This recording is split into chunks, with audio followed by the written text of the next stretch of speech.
I'm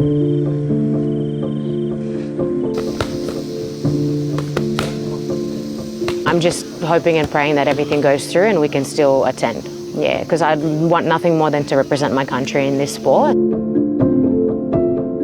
I've always been really proud of my Papua New Guinean heritage. And so when I first started boxing, even before we decided that we wanted to represent PNG in the Commonwealth Games, my mum is from the UK and my dad, he's passed away now, but he was from Milne Bay province. The first few years of my life, we spent probably in village life. So we lived in a hut, we washed in a river, we did our laundry in the river. I did sprinting when I was a kid as well, and I remember one time I came second in a sprint and I literally cried because I was expecting to come first. So yeah, I've always felt really competitive. I moved to Cairns for high school when I was 14. You know, it was a bit of a culture shock. When Dad died, I was already in high school in Cairns. So I'd been in Australia for about 8 months. When I came back after the 2 months of being in PNG, you know, to finalise Dad's funeral, I felt like I didn't want to come back. Looking back on it, yeah, I was a little bit lost. I think there was a loss of like who I was and I guess belonging. I moved to Cape York straight after school. Everything that I thought about at the time was make money and then travel. No goals, no ambition for the future or anything like that. I was just really, really stuck in party mode, I guess.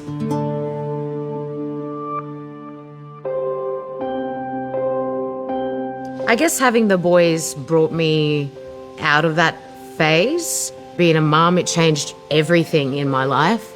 And I thought, like, I want to go back to being an athlete, which is what I wanted to be when I was in that party phase. And I just chose partying over being an athlete. So I joined a boxing gym and I started training, and then I decided, yeah, I want to fight. To be honest, she came in with a really good energy. She had really good basics. She was very fit, very focused, but there were definitely some holes we needed to work on, but not anything I thought would stop her from fighting. So I just said to her, look, you have absolutely got something here. If you're willing to do the work, I'm happy to work with you. My first fight was a corporate fight against a girl named Ola, and I was just so excited because it had been such a long time coming. We won every round, I'll say, and yeah, it was just an amazing feeling, it really was. So Mili has a really natural athleticism, first and foremost, and then she's very strong-headed, so when she decides to do something, it's going to happen. She's been through a lot in life, but she really approaches things with a positive mindset, and I think that's really important inside a boxing ring. So Glenn runs an adventure and trekking company, and part of that is taking people across the Kokoda track. He had been back home to PNG more times than I'd been in 8 years. And he's like, you realise, like, I go multiple times a year and you need to come with me. So, and then he just made it happen. We touched down in Port Moresby. He walked Kokoda that first time he took me home, and I went home to Alatau. And I saw all my family, I saw my friends.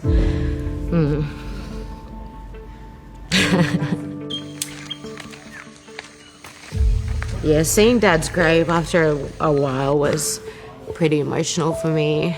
I went with my auntie. It hadn't been tended to in a while, and because it's a little bit out of town and transport's kind of, you know, it's hard for people. So we cleared it out a little bit, said hey to him. Yeah, it was just beautiful to be home.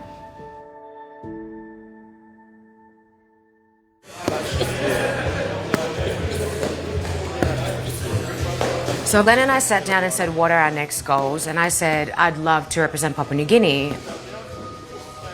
He said, why don't we try and go to the Com Games? And from only having one corporate fight to potentially going to the Com Games, we were thinking, like, you know, as if, you know, but we love to have big goals. Like we said, you know, bite off more than you can chew and chew really hard.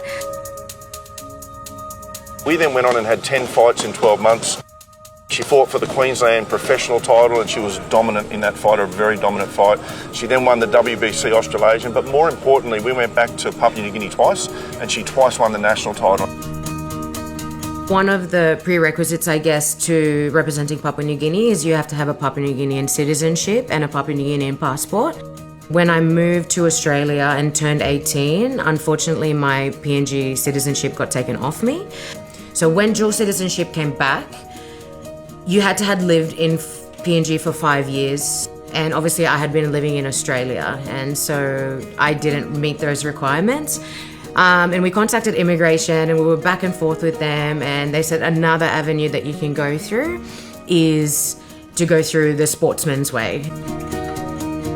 You had to had a letter from the Olympic Committee in Papua New Guinea. You had to had won a few competitions in Papua New Guinea. It helped that I had won a few belts in Australia as well. And the letter to immigration had to show that I have a strong chance of medaling at the Commonwealth Games. So we got all those, and then we put it to immigration, and they accepted our application. So. But until Mili has her PNG passport in her hands, she's still not eligible for Com Games selection. And with the deadline approaching, Mili takes her mind off things with a trip along the Kokoda track. When we're walking back through the trail and you smell the fire and you see the house, like the wind house, and you see the local huts and you see the kids so happy and you wash in the rivers, it's like it's just home. Maybe para mí va los Commonwealth Games. ¿Sí vas a hacer los Commonwealth Games o no? Yeah, again. Now 1, 2. Come back Lopez, please. Yeah. 1, nice. 1, 2. Now come back Lopez, please. 1, 2. Boom, boom. Mili's amazing when she's on the trail. I think because she speaks language so fluently, she's never let that go. Our guides love her because they can just speak to her. They call her Boss Mary, of course, and she enjoys that. But she's very respectful of people. She sits and spends time with the kids whenever we get a chance. However, amidst the joy of reconnecting with home, Mili gets some upsetting news. Her PNG passport is still not issued, putting her Commonwealth Games selection in serious doubt.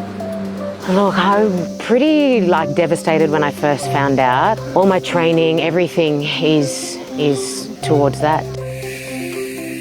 But on her way back to Australia, the worst possible news is confirmed. So we've had an update on the Commonwealth Games in the sense that Mili's passport hasn't come through in time, so her dual citizenship. So unfortunately, she's now been ruled out of the Com Games on that technicality. Yeah, look, it was pretty disappointing to find out that, my passport wasn't going to be ready in time, especially when we'd been working so hard towards Com Games and, thinking that that's what we're doing, it's a sure thing. It's a massive setback from a mindset point of view. You've kind of got to go back and regroup and ask yourself, well, what's next? And of course you go through, was this all worth it, all the energy and effort that we've put into this? There's that level of disappointment. But we've got to be able to put that behind us, and so that's been our major focus at the moment. Put that behind us, get focused on the next thing, just control the things that we can. Unfortunately, that's not one of the things that was within our control, and it was the one thing that fell over, which is very, very hard to get yourself through mentally, but that's unfortunately what we just have to do. So now we're going to go back, she'll have a couple of professional fights, and then once we've got that dual citizenship in hand, we can start to look at representative duties for next year. So Oceanias, Pan Pacs, and start pushing towards the Olympics in 2 years' time.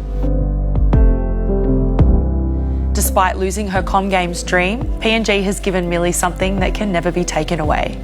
We've had a lot of setbacks in our journey, a lot of hurdles. And one of the reasons why I think that we bounce back so quick and we're so resilient is because that's just in my nature. That's how we are in Papua New Guinea. We bounce back from hurdles quite well. I'll credit my resilience to growing up and spending 15 years of my life in PNG. So, yeah.